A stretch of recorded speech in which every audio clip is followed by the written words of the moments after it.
नमस्कार दोस्तों, मैं डॉक्टर आशुतोष कुमार चौबे आप सभी का स्वागत करता हूं अपने YouTube चैनल वैदिक जीएस एकेडमी पे। दोस्तों, कल जो है हमने प्रमुख बाघ अभ्यारण्य देखे थे, जितने भी बाघ अभ्यारण्य थे हिंदुस्तान के और जो एग्ज़ाम के पॉइंट ऑफ व्यू से ज़रूरी थे वो हमने देखे थे। आज जो है हम अपना खनिज संसाधन का अध्याय देखेंगे।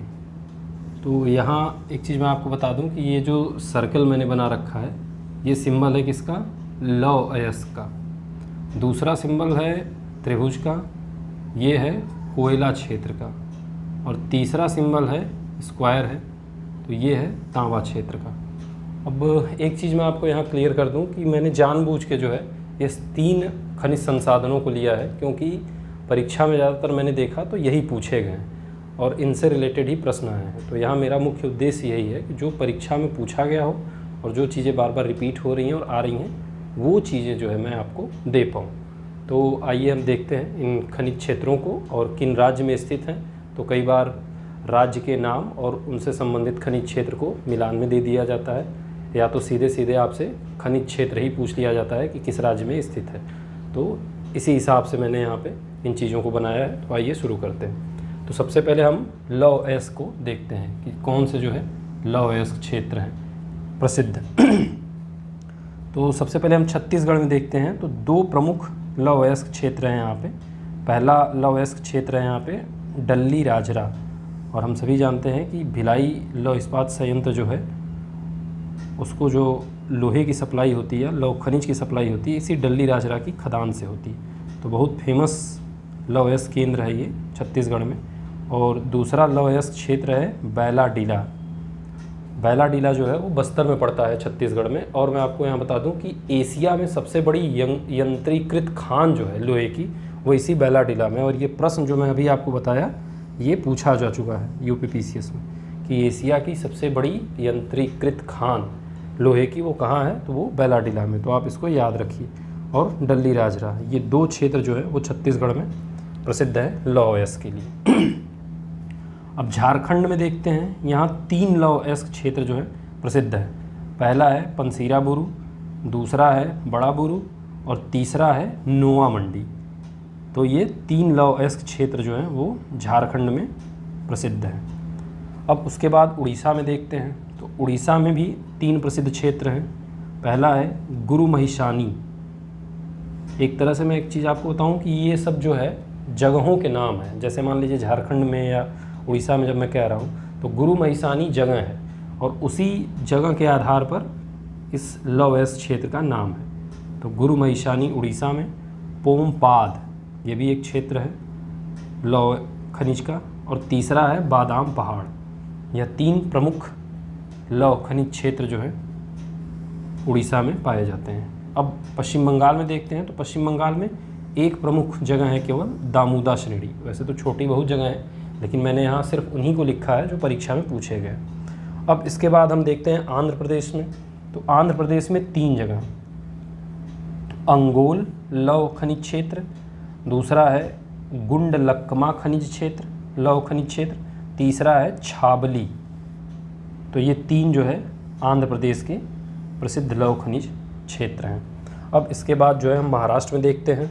तो महाराष्ट्र में चंद्रपुर और भंडारा ये 2 जगह हैं जहाँ से लौह खनिज प्राप्त किए जाते हैं। अब के गोवा में देखते हैं। तो गोवा में भी 2 प्रसिद्ध क्षेत्र हैं। एक है अंदुमाले और दूसरा है ऊंसा। कौन है? ऊंसा और अदुलमाले 2 क्षेत्र हैं। अब इसके बाद कर्नाटक में 3 प्रसिद्ध लौह खनिज क्षेत्र हैं। पहला है बाबा बूदन। बाबा बूदन नाम की एक पहाड़ी भी है कर्नाटक में, ये वहीं पर है और वहाँ से ये लोहा निकलता है बाबा बुदन से। दूसरा है बंगारकल, ये है बंगारकल। और तीसरा है अन्नादुर्ग। और ये दोनों क्षेत्र जो है कर्नाटक के बेल्लारी में पड़ते हैं। और हम सभी जानते हैं कि बेल्लारी जो है लौह खनिज के लिए बहुत प्रसिद्ध जगह है। तो आपने जो है लौह खनिज देख लिया। अब दूसरा जो खनिज है वो हमारा है क्या? कोयला। तो कुछ प्रमुख कोयला क्षेत्रों को हम देखते हैं। सबसे पहले आप देखिए जम्मू कश्मीर में एक कोयला क्षेत्र है नीचा होम, बहुत ही फेमस जगह है। और यहाँ से मैं आपको बताऊं कि उच्च कोटि का कोयला जो एंथ्रेसाइट कोयला कहा जाता है वो जम्मू कश्मीर में, पूरे हिंदुस्तान में एंथ्रेसाइट कोयला जो है जम्मू कश्मीर में ही पाया जाता है और वो इसी नीचा होम से निकलता है, याद रखिएगा। जो सबसे ज़्यादा कोयला बेल्ट हमारा ये छोटा नागपुर पठार है, तो ये जगह जो है वो बिटुमिनस के लिए फेमस होती है, यानी कोयले की जो द्वितीय श्रेणी होती है उसके लिए, और जो कोयले की प्रथम श्रेणी होती है जो एंथ्रेसाइड होता है वो एंथ्रेसाइड कोयला नीचा होम से निकलता है।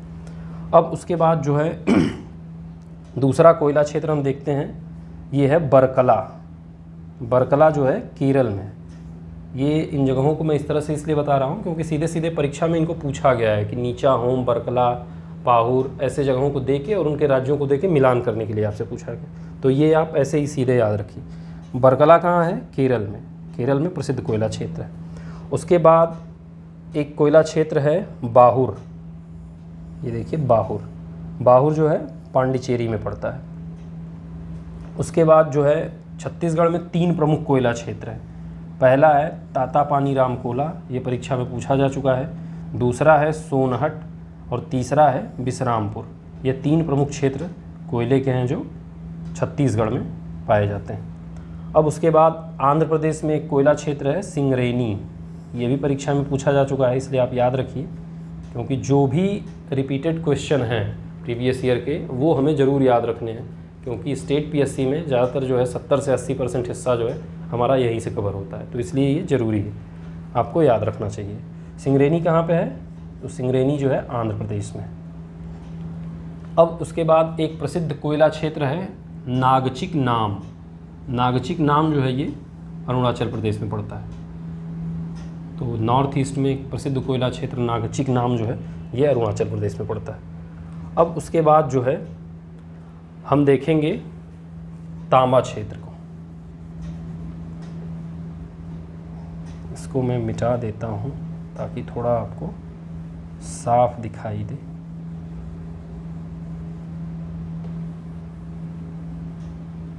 यह 3 जो है देखिए 2 क्षेत्र जो छूट रहा था ये उड़ीसा का है। यहाँ देख लीजिए, एक जगह है औरंगा और दूसरी है हुटार। तो ये 2 प्रमुख कोयला क्षेत्र उड़ीसा में भी है, औरंगा और हुटार। अब उसके बाद जो है ये हो गया है सब। हाँ, एक लोहा क्षेत्र जो छूट गया था ये सलेम है। सलेम पड़ता है आपका तमिलनाडु में और यह भी प्रसिद्ध लौह क्षेत्र है। अब इन लोहा और कोयला के बाद हम जो है तांबे को देखेंगे। तो अगर तांबे को देखा जाए तो सबसे पहले हम यहाँ राजस्थान में देखते हैं। तो राजस्थान में आप सभी लोग जानते भी हैं खेतड़ी तांबे की खान, ये बहुत प्रसिद्ध है। तो पहला खेतड़ी हो गया। दूसरा है खोदरीवा भगोनी, ये भी एक तांबा उत्पादक क्षेत्र है। अब उसके बाद मध्य प्रदेश में 2 जगह प्रसिद्ध है जो परीक्षा में पूछा गया, वो है तरेगांव और मलाज खंड, जिसमें से मलाज खंड जो है वो बहुत फेमस है और कई बार पूछा गया, तो ये भी याद रखिए। उसके बाद जो है आंध्र प्रदेश में एक जगह है गुंटूर, ये ज़िला भी है और यहाँ से तांबे का उत्पादन किया जाता है। फिर झारखंड में हम देखते हैं 2 प्रसिद्ध जगह हैं, मूसावानी और पाथरगोड़ा। ये 2 जगह झारखंड में जहाँ से तांबा निकाला जाता है। उसके पश्चात 2 प्रसिद्ध जगह सिक्किम में, पहली जगह है रंगपो और दूसरी जगह है भोटांग।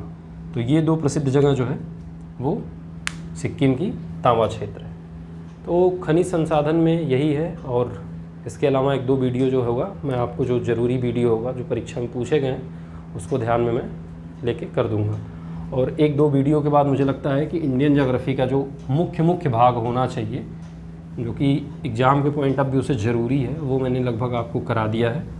इसके बाद जो है हम आगे हिस्ट्री की क्लास देखेंगे, और मेरा पूरा टारगेट यही है कि इन चीज़ों को मैं इतना फैक्चुअल आपको बता रहा हूँ, उसका यही टारगेट है। क्योंकि आप देखिए जो स्टेट पीएससी के एग्ज़ाम है प्रीलिम्स के, उसमें जो है फैक्चुअल चीज़ें ही ज़्यादा पूछी जाती हैं और फैक्ट आपको याद होना चाहिए, टिप ऑफ द टंग होना चाहिए। क्योंकि अगर आप एग्ज़ाम में जब होते हैं और आप लैग कर रहे होते हैं वहाँ पे, या चीज़ें आपको भूल रही होती हैं, तो वहाँ पे क्वेश्चन जो है गलत होने के आपके चांसेस होते हैं। तो इसलिए जितनी चीज़ें मैंने आपको पढ़ाई, छोटा वीडियो मैंने इसीलिए दिया ताकि अगर आपके पास कम समय भी हो तो आप जो है उस कम समय में भी इस 10 मिनट के या 12 मिनट की वीडियो को देख के रिवाइज कर सकें, या फिर इससे आप अपना नोट्स बना लें। 10-10 पेज के मुश्किल से नोट्स बनेंगे और इस नोट्स को जो है पूरा रिवीजन कर जाइए। प्रीलिम्स से पहले जो है जब आप रिवीजन कर जाएंगे हिस्ट्री, पॉलिटी, ज्योग्राफी, साइंस और फिर करेंट, इन्वायरमेंट, ऐसे करके, तो प्रीलिम्स काफ़ी आसान होगा आपके लिए। और ये आपको RO अभी जो फॉर्म आने वाला है उसके लिए भी काम देगा। तो फिलहाल आज यही इतना वीडियो, फिर मिलते हैं नेक्स्ट वीडियो में। Thank you.